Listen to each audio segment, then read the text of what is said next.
नमस्कार। Current affair की इस कार्यक्रम में आज हम जो है एक नई शब्दावली से जो है परिचय लेने जा रहे हैं और यह शब्द है गिग इकोनॉमी।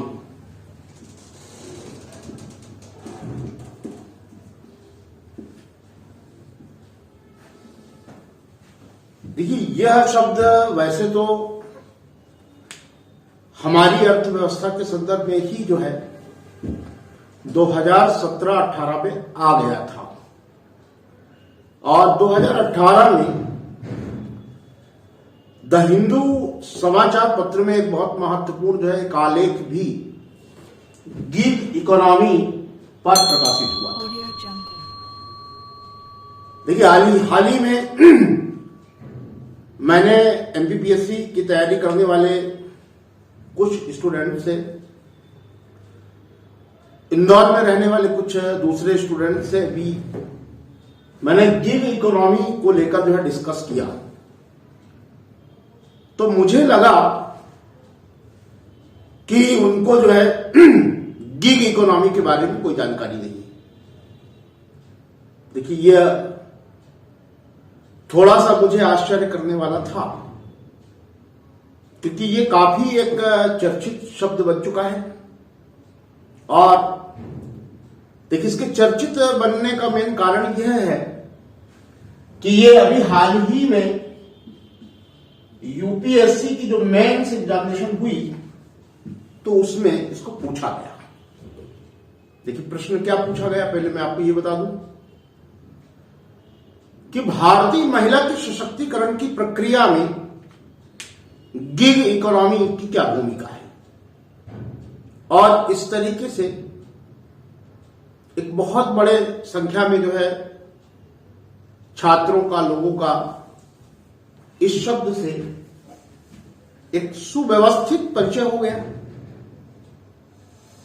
देखिए, अब मैं इसको क्यों आज यहां बता रहा हूं। देखिए, देखने में यह आता है कि एमपीपीएससी का जो एग्जामिनेशन होता है उसके जो पेपर सेटर है, उनकी जो मानसिकताएं हैं, तो सामान्य रूप से वो कुछ नया ज्यादा नहीं पूछते हैं वैसे तो, चूंकि हम देखते हैं कि जो पेपर होता है थोड़ा सा ट्रेडिशनल बेस ज्यादा होता है, लेकिन उसमें कुछ नई चीजें होती हैं। देखिए, एक सामान्य स्टूडेंट को तो वो चीजें नई लगती हैं, लेकिन वस्तुतः वो नई नहीं होती हैं क्योंकि सेटर नए के रूप में उन्हीं ज्यादा चीजों को पूछ लेते हैं जो विभिन्न परीक्षाओं में और खास करके जो है यूपीएससी में या यूपीपीसीएस में या अपने अड़ोस पड़ोस के राज्यों में जो चीजें पूछी जाती हैं। और इस तरीके से थोड़ा सा जो है पेपर के कंटेंट को जो है नया स्वरूप देने की कोशिश करती है। देखिए, वैसी स्थिति में होता क्या है, होता यह है कि एक बड़ी संख्या में लोगों को चीजें जो है पता होती है, उनके लिए तो नया ही नहीं होता है, लेकिन जिन छात्रों को जो है ऐसे शब्दों से पता नहीं होता उनके लिए दिक्कत हो जाती है। तो इसीलिए इस शब्द का क्या आशय है, इसकी मूल अवधारणा क्या है, ये हमारी इकोनॉमी में किस तरीके से आ गया है और यह क्या करने जा रहा है, इसके क्या फायदे होने के, क्या नुकसान है। चूंकि इसी तरीके का कोई प्रश्न हमारी एग्जामिनेशन में जो है पूछा जा सकता है, चाहे वो प्री हो, चाहे मेंस हो, चाहे इंटरव्यू हो, तो उसी पूरे स्वरूप को ध्यान में रखते हुए जो है हम इस वीडियो लेक्चर में जो है बात कर रहे हैं। और इस लेक्चर को सुनने के बाद आपके लिए गिग जो है अब नया कोई शब्द नहीं रह जाएगा। तो देखिए, इसकी सबसे पहले हम जो है इसके आशय को जो है समझने की हम कोशिश करते हैं कि इसका मूल आशय क्या है। देखिए, गिग इकोनॉमी का जब हम आशय समझते हैं, जब मीनिंग समझते हैं, तो सबसे पहले यहां पर हम यह जान लें कि यह शब्द आया कैसे। देखिए, वर्षों पहले यह संगीत जगत म्यूजिक की दुनिया में यह शब्द प्रचलित था कि संगीत के क्षेत्र में काम करने वाले जो लोग हैं, है ना, जो गाना गाने वाले जो लोग हैं, म्यूजिक देने वाले जो लोग हैं, या अन्य जो लोग हैं, तो कॉन्ट्रैक्ट बेस पर जो है काम करते हैं और काम करने के बाद सारी स्थितियों को भूल जाते हैं। तो उन लोगों को गिग वर्कर के नाम से जाना जाता था। देखिए, अब यही संस्कृति जो कार्य का व्यवहार है, तो हमारी इकोनॉमी का मुख्य केंद्र बनता जा रहा है। क्यों? क्योंकि हम लगातार देख रहे हैं कि हमारी जो इकोनॉमी है, तो चूंकि ग्लोबलाइजेशन के बाद धीरे धीरे जो है उसमें कारपोरेट की भागीदारी बढ़ती जा रही है, कंपनियों की भागीदारी बढ़ती जा रही है। सरकार भी चाहती है कि सरकार के साथ साथ जो है निजी क्षेत्रों का उसमें बढ़ावा मिले। और चूंकि विभिन्न सरकारों की अपनी नीतियां रही, कोई पर्टिकुलर सरकार की नीति नहीं है। 1991 से लगातार विभिन्न नीतियों के थ्रू जिस तरीके से हमारी इकोनॉमी को इस दिशा में आगे बढ़ाया गया, तो आज हम देखते हैं कि यह कल्चर से मतलब है गिग इकोनॉमी का जो कल्चर है, तो वह मुख्य रूप से हमारे सामने आ चुका है। देखिए, अब ये बात यहां महत्वपूर्ण हो जाती है कि यह शब्द 2018 में ही चर्चा का विषय क्यों बनता है।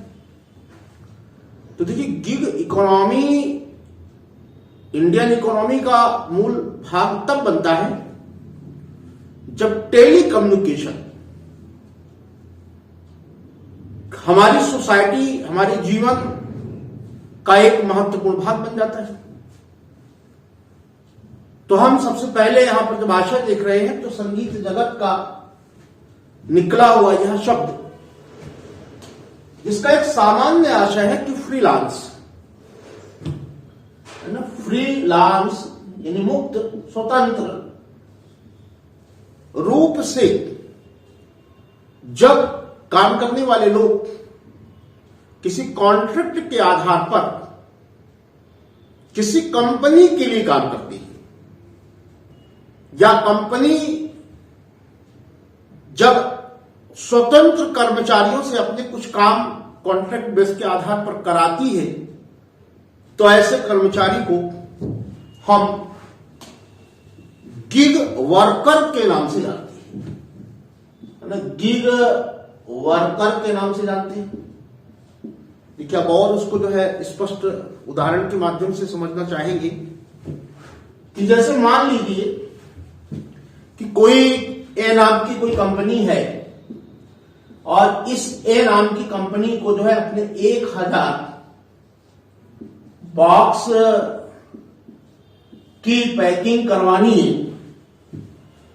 और कंपनी ने क्या किया कि किसी पर्टिकुलर 3 व्यक्तियों को यह काम, मान लें कि 50,000 रुपए में दे दिया, और उनकी लेव ड्यूरेशन दे दिया कि आपको ये 1000 बक्से जो 50,000 रुपए में 20 दिन में इनकी पैकिंग बनाकर आपको दे देनी है। अब ऐसी स्थिति में क्या होगा, ये जो 3 व्यक्ति है, तो 20 दिन के अंतर्गत 1000 बॉक्स की पैकिंग करके उस कंपनी को दे देंगे और 50,000 रुपए का आर्थिक लाभ प्राप्त कर लेंगे, और इस तरीके से काम हो जाएगा। तो इस कार्य संस्कृति को हम गिग नाम से संबोधित करेंगे। क्या बहुत अच्छे से समझ में आ गया होगा किसका क्या आशय है। देखिए, हमने कहा कि अब भारतीय अर्थव्यवस्था में इसका प्रचलन कैसे बढ़ गया। तो हमारी अर्थव्यवस्था के अंतर्गत, चूंकि यहां एक मैं आपको रिपोर्ट जो है बताना चाहूंगा, और रिपोर्ट ये है कि देखिए 2018-19 की जो हमारी आर्थिक समीक्षा थी ना, 2018-19 की जो हमारे सामने रिपोर्ट थी, तो उसमें कहा गया था कि गिग इकोनॉमी के दायरे में देश की जनसंख्या की जो 13 मिलियन लोग, 13 मिलियन जो वर्कर्स हैं और इसके अंतर्गत आ चुकी है। और इसी के साथ जो है ये बहुत महत्वपूर्ण चर्चा का विषय बन गया। देखिए अब बहुत बड़ा एक प्रश्न है कि ये सब संभव कैसे हुआ। तो देखिए इसके आने का जो मूल कारण है टेलीकम्युनिकेशन, और टेलीकम्युनिकेशन में भी जो है 4G का आना इस संस्कृति को कार्य रूप संभव देने में सक्षम बना। चूंकि टेल नेट है ना, हम देखते हैं कि हमारे यहां अपेक्षाकृत तेज नेट है, तो ऐसी स्थितियों में हम देख रहे हैं कि लगातार ऑनलाइन क्लासेस, ऑनलाइन वर्किंग लगातार चल रही है। साथ में हम दूसरी तरफ देखते हैं कि कोरोना पीरियड में चूंकि इस सब चीजों पर हमारा अभ्यास और भी तेजी से आगे बढ़ा, कि जब हम घर में रहते हुए ही जो है इस तरीके की कार्य संस्कृति अपनाने के लिए मजबूर हो गए। देखिए देर सवेर कभी ना कभी ये सब चीजें हमारे जीवन में आती ही आती, लेकिन जो काम 10 साल में होना था, कोरोना पीरियड ने जबरदस्ती हमसे ये काम जो है वो 1.5-2 साल में ही कराया। क्यों? क्योंकि करते क्या, घर से बाहर निकल नहीं सकते थे, तो ऑनलाइन मीटिंग, ऑनलाइन वर्क करना ये हमारी मजबूरी भी थी और जरूरी भी था, क्योंकि अस्तित्व का संकट था, रोजी रोटी का प्रश्न था, तो काम करना ही था। और इस तरीके से हमने ये काम किया, लेकिन इस काम को करने में जो एक नई संभावना हमारे सामने और तेजी से आ गई। देखिए आज हम देख रहे हैं कि अब कंपनियां चूंकि इसी इकोनॉमी को आगे बढ़ाने पर भरोसा कर रही हैं। ऐसा क्यों कर रही हैं? तो उसके भी बड़े कारण हैं। देखिए अब कंपनियां चूंकि व्यर्थ में स्थायी कर्मचारियों की नियुक्ति नहीं करना चाहती है। क्यों? क्योंकि जब भी कोई संगठन किसी स्थायी कर्मचारी की नियुक्ति करता है, तो एक तो आपको रेगुलर सैलरी देनी पड़ती है, चाहे काम हो या ना हो, पैसे तो आपको देने ही है। दूसरी बात यह है कि साथ में कई तरीके की जो है आपको सुविधाएं भी देनी पड़ती है, क्योंकि रूल्स और रेगुलेशन काम करते हुए हमें दिखाई पड़ते हैं। तो इस तरीके से वो कर्मचारी संगठन के लिए जो है महंगा हो जाता है। और जब इस तरीके से सस्ते में कंपनियों का काम हो रहा है, तो निश्चित रूप से तामझाम करने की अब कंपनियों की कोई जरूरत नहीं है।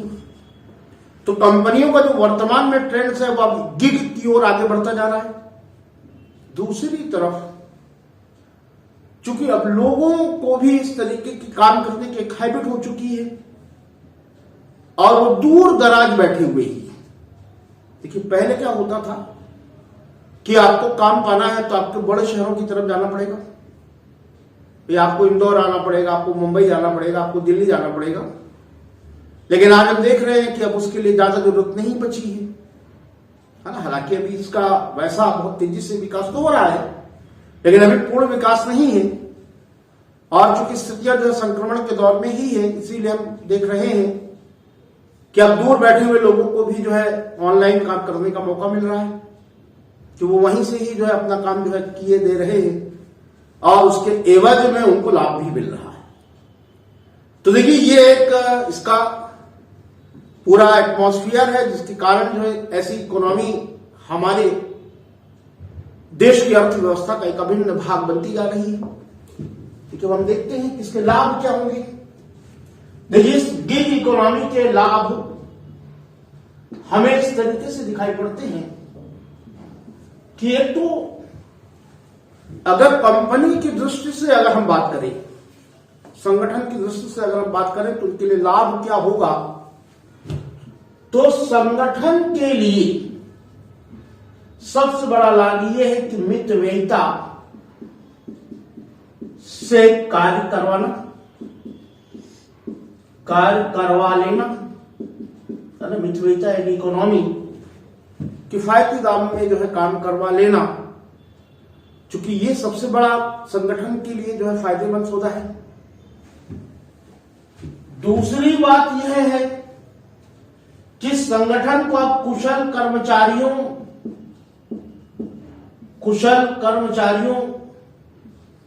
की उपलब्धता पहले से ज्यादा हो गई, क्योंकि पहले जो है आसपास के लोगों में ही जो है निर्णय करना पड़ता था और उन्हीं को रखना पड़ता था, और अब सुदूर बैठे हुए लोग भी जो है ऐसे कार्यों में जो है जुड़ सकते हैं, और अब स्थान दूरी काम करने में बाधा नहीं रह गई। देखिए, वहीं कर्मचारियों की दृष्टि से अगर हम बात करें तो कर्मचारियों की दृष्टि से क्या लाभ हमें दिखाई पड़ता है। देखिए, कर्मचारियों की दृष्टि से सबसे बड़ा लाभ यह है कि वो कार्य करने के लिए अब स्थान और समय से बंधे हुए नहीं है ना, क्योंकि अगर कोई व्यक्ति किसी कंपनी का अगर ऑर्गेनाइजेशन का हिस्सा बनेगा तो उसको उसके जो है रूल्स एंड रेगुलेशन फॉलो करने पड़ेंगे, तो उसको वही 10 बजे जाना है, शाम को 6 बजे तक काम करना, या जो भी उसका निर्धारित शेड्यूल होगा तो जाना पड़ेगा। अब तो ये ऐसी कोई सीमा ही नहीं, भाई आपको काम करना है, आपको काम कब करना है, आपको रात में करना, आपको दिन में करना, आपको संडे को करना, आपको 24 घंटे करना, ये सब आप पे डिपेंड करता है। तो आदमी स्वतंत्र हुआ, साथ में क्षमता के अनुसार आदमी ज्यादा काम भी कर सकता है और ज्यादा पैसे भी कमा सकता है। यानी ज्यादा काम, ज्यादा कुशलता, ज्यादा खुशहाली, ज्यादा खुश रहो, ज्यादा खर्च करो, खूब मौज मस्ती करो। तो ये सारी स्वतंत्रताएं जो है इस काम को जो है आगे बढ़ाती हुई हमें दिखाई पड़ती। तो इस तरीके से हमें दिखाई पड़ता है कि इसके जो प्रॉफिट है वो दोनों को ही है, ऑर्गेनाइजेशन को भी है, साथ में कर्मचारियों को भी है, और खास करके ऐसे कर्मचारियों को जैसे महिलाएं हैं, है ना, महिला को इस इकोनॉमी ने सबसे ज्यादा फायदा दिया है। क्यों? क्योंकि महिलाओं के साथ थोड़ी सी कंडीशनल ऐसी परिस्थितियां जनरेट हो जाती हैं, और खास करके जो है विवाह के बाद कि घर परिवार की जिम्मेदारियां हैं, बच्चे हैं तो उनकी भी जिम्मेदारी है, साथ में महिलाओं के साथ जो है लॉ एंड ऑर्डर की भी एक समस्या होती है ना, सुरक्षा एक बड़ा मुद्दा है। तब ऐसी स्थिति में, इस इकोनॉमी में ऐसी महिलाएं अपने घर परिवार को भी बेहतर रूप से संभाल सकती हैं कि जब उनको काम करना है तो काम कर लें, जब परिवार संभालना है तो फैमिली संभाल लें। देखिए, हम देख रहे हैं कि इस क्रम में जैसे जोमैटो है या ओला है जैसी जो कंपनियां हैं लोगों को जो सर्विसेज प्रोवाइड कर रही हैं, तो इनमें काम करने की कंडीशन इसी टाइप की कि आपको लाइसेंस मिल जाता है। जब आपको अपनी कार, आपको अपनी ऑटो जो है चलानी है, तब आप जो है अपना पासवर्ड डालो और काम स्टार्ट करो। जब आपको काम बंद करना है तो स्विच ऑफ करो, घर चले जाओ, कोई कुछ कहने वाला नहीं। जितने पैसे कमाओगे उसमें एक निश्चित प्रतिशत जो है कंपनी काटकर जो है आपको अकाउंट में दे देगी, तो ये आपकी कमाई होगी। आपको ना तो जो है महीने भर का इंतजार करना है, तो आप भी खुश और संगठन भी खुश। तो ऐसी स्थितियों में महिलाओं जैसी कर्मचारियों के लिए तो ये इकोनॉमी एक बहुत महत्वपूर्ण इकोनॉमी हमें दिखाई पड़ती है। लेकिन साथ में महिलाओं के साथ एक कंडीशन यह भी है कि विवाह होने के बाद स्थान परिवर्तन होता है। ऐसी स्थितियों में उनको एक बड़ा निर्णय करना पड़ता है कि इस ऑर्गेनाइजेशन का जॉब हम करें या ना करें, छोड़ दें। लेकिन इस इकोनॉमी के अंतर्गत, तो खास करके टेली कम्युनिकेशन के इस जमाने में, भाई आप दूर बैठकर भी, आपकी शादी कहीं भी हो जाए कोई फर्क नहीं पड़ता, वहीं से बैठकर जो है आप काम कर सकती हैं और पैसे कमा सकती हैं। वर्किंग महिला जो है लगातार बनी रह सकती है। तो इस तरीके से हमें दिखाई पड़ता है कि इस इकोनॉमी ने, गिग इकोनॉमी ने महिलाओं को जो है और सशक्त बनाया, उनकी भागीदारी को और आगे बढ़ाया है। लेकिन जहां एक तरफ हमें इसके बहुत सारे फायदे दिखाई पड़ते हैं, तो वहीं इसके कुछ हानियां भी हैं। देखिए हानियां क्या है? देखिए इसकी जो हानियां हैं, तो एक तो सबसे बड़ी बात यह है कि ऐसे जो लोग हैं, तो उनके सामने एक तो सबसे बड़ी चुनौती है कि इसमें जो है कर्मचारियों से संबंधित जो भी हमारे देश में कानून है वो सब लागू नहीं होते, क्योंकि कंपनी तो ऐसे व्यक्तियों को जो है कर्मचारी ही नहीं मानती कि जितना आपने काम किया उतना आपको पैसा, काम नहीं किया तो नहीं पैसा, कोई लेना देना ही नहीं। संगठन और कर्मचारियों के बीच कोई संबंध ही नहीं।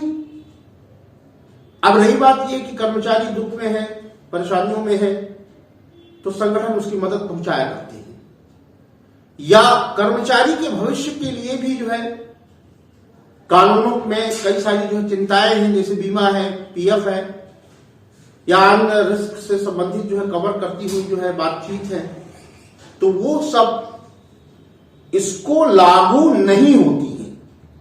तो ये बड़ा यहां जो है हमें दिक्कत जो है दिखाई पड़ती है। सबसे बड़ी एक तो हानि ये है कि कर्मचारी नियमों का लागू ना होना इसकी एक सबसे बड़ी परेशानी है, जिसको हम कह सकते हैं कि रोजगार सुरक्षा और सामाजिक सुरक्षा ना होना। रोजगार सुरक्षा, सामाजिक सुरक्षा की यहां कोई व्यवस्था ही नहीं, कोई गुंजाइश ही नहीं है। अब चूंकि आदमी जो है बीमार भी होगा, व्यक्ति के घर में कुछ समस्याएं भी आएंगी जब वो काम नहीं कर पाएगा। अभी हमने देखा कि लॉकडाउन जैसी जो है कुछ बड़ी परेशानी आई, तो सरकार ने फिर जो है आदेश दिया कि कंपनियों को जो है अपने कर्मचारियों को जो है सैलरी देनी पड़ेगी। और हम सब जानते हैं हकीकत में क्या कुछ हुआ। सरकारी कर्मचारियों को छोड़कर सारे कर्मचारियों की स्थिति ठीक नहीं रही, यह हमसे छुपा हुआ नहीं है। तो ऐसी स्थितियों में गिग इकोनॉमी की जो संस्कृति है, तो एक हमारे लिए जो है कष्टकारी जो है साबित हो सकती है। तो ये इसकी जो है सबसे बड़ी जो है डिमेरिट है। अब बात अगर हम कहें भविष्य की बात करें और कि आगे चलकर क्या कुछ होना है, तो देखिए एक बात तो तय है कि इस संस्कृति का जो है चूंकि विकास हो चुका है, अब पीछे जाने की तो कोई बात है ही नहीं, और इसका हमारी इकोनॉमी में महत्वपूर्ण योगदान होता रहेगा, बढ़ता रहेगा। अब रही बात यह कि अब हमारी सरकार को जो है इस इकोनॉमी की तरफ ध्यान देना पड़ेगा, और गिग इकोनॉमी की जो चुनौतियां हैं, की चुनौतियों को दूर करने संबंधी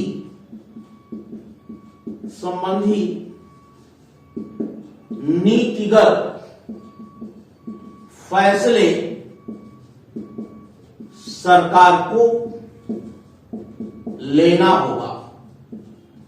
चूंकि अब चाहे किसी की भी सरकार हो, है ना, अभी तो मोदी जी की सरकार है, तो कहेंगे कि मोदी जी, अब आपकी सरकार को जो है गिग इकोनॉमी संबंधी भी जो है आपको बड़े फैसले करने पड़ेंगे, क्योंकि आने वाले दिनों में अब ये मुद्दे भी जो है जनता आपके सामने रखेगी और डिमांड करेगी कि इस तरीके से जो कंपनियां हैं जो मनमानी कर रही हैं, तो उसको जो है आपको दूर करना पड़ेगा। और देखिए फैसले तो करने ही पड़ेंगे, ये तो कहना संभव ही नहीं है कि आप फैसले करने से बच जाएंगे, फैसले तो करने पड़ेंगे। और फैसले करेंगे तो गिग इकोनॉमी का हमारी इंडियन इकोनॉमी में जो है रोल बढ़ रहा है, तो और बहुत बेहतर बढ़ेगा। कर्मचारियों को और सुविधाएं जो है प्राप्त होगी, संगठन को और ज्यादा जो है इकोनॉमी से काम करने की जो है बेहतरी मिलेगी। तो इस तरीके से गिग इकोनॉमी जो है भारतीय अर्थव्यवस्था का एक बहुत ही सकारात्मक, बहुत एक उजला पक्ष है। देखिए, ये बातचीत हमने गिग इकोनॉमी के संदर्भ में की है, और चूंकि यह करंट इवेंट से जुड़ा हुआ इंडियन इकोनॉमी का एक बहुत महत्वपूर्ण, बहुत सशक्त मुद्दा है, जो परीक्षा की दृष्टि से बहुत महत्वपूर्ण